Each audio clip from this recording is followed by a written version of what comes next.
change the crank position sensor in a 97 F-150 with the 4.6 engine, you have to remove the serpentine belt or loosen it. And to do that, you have to get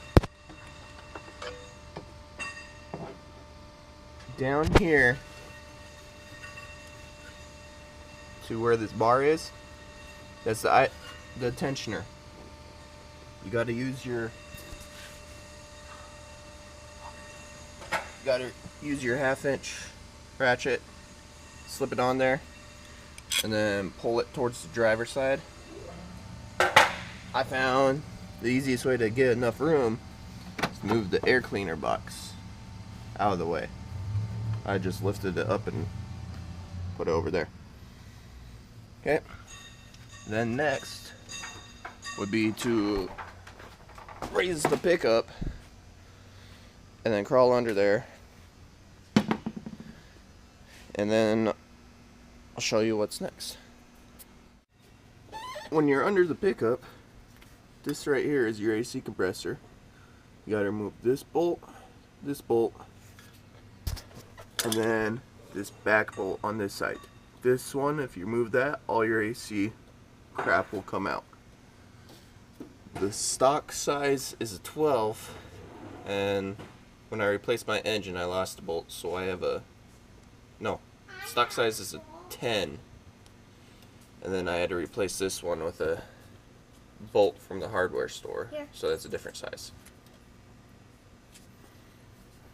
Once you have those three unbolted, don't mess with your AC lines at all. You can move this out of the way. Your crank position sensor is this plug right here. With all the bolts loosened for the AC compressor, the next thing you gotta do is unclip it, the crank pulley, or crank position sensor, sorry.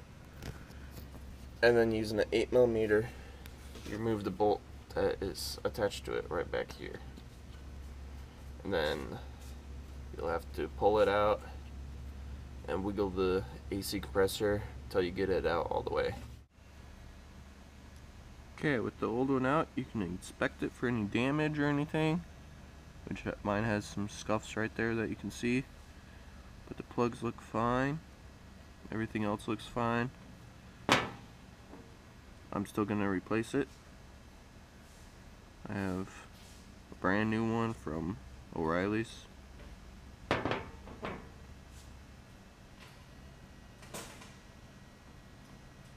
So, yeah.